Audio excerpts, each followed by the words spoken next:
La répression des Baoulés en Côte d'Ivoire pendant la colonisation française est un épisode douloureux de l'histoire.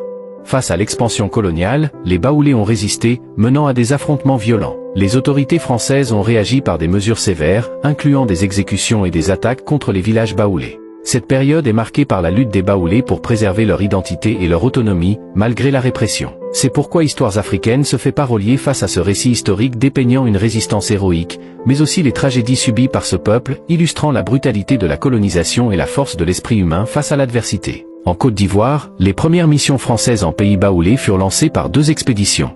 L'une, militaire, dirigée par les lieutenants Armand et de Tavernost, en février 1881.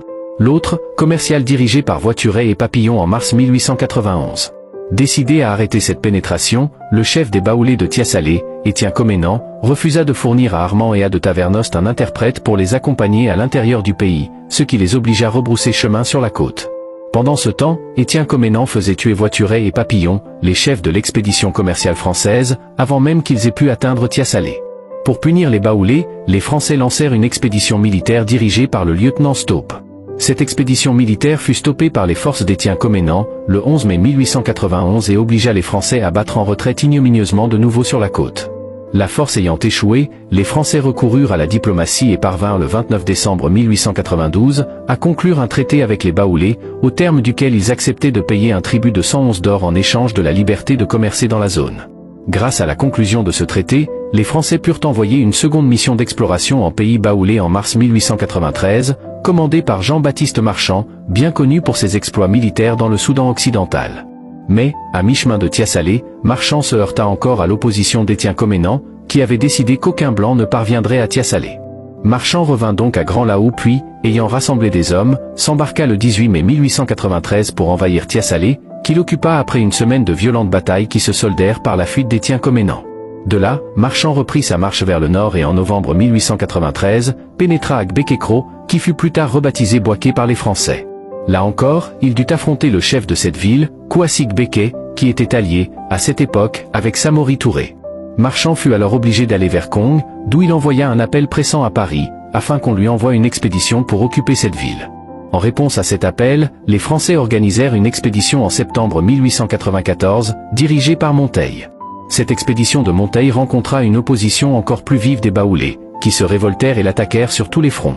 Cette résistance opiniâtre des Baoulés poussa Monteil à se replier sur la côte en février 1895. Entre 1895 et 1898, le pays baoulé connut la paix. Mais après avoir battu et capturé Samori Touré en septembre 1898, les Français décidèrent de s'occuper du cas des Baoulés et d'installer un poste militaire permanent à Bouaké. Ils lancèrent donc quelques incursions en pays baoulé et exécutèrent leurs différents chefs.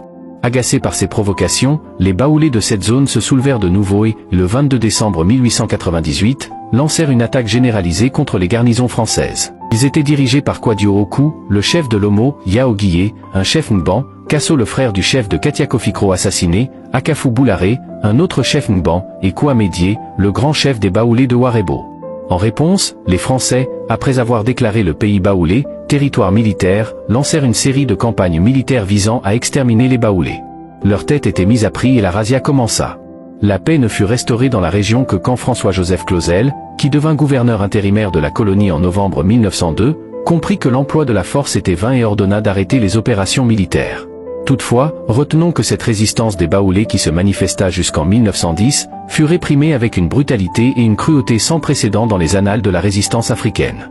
À la fin du conflit, la population baoulée qui était estimée à 1 500 000 âmes en 1900, passa à moins de 160 000 âmes en 1911. Dans la même période, des révoltes du même genre, accompagnées de sévères combats et d'opérations de guérilla, se multiplièrent dans différentes régions de Côte d'Ivoire, à cause des méthodes brutales, notamment le travail forcé et la levée d'impôts exagérés, du gouverneur Engoulevent. Les voisins des Baoulés, les Gouraux, les Dan et les Bété résistèrent aux aussi jusqu'en 1919. Pour d'autres histoires africaines, abonne-toi. Histoires africaines.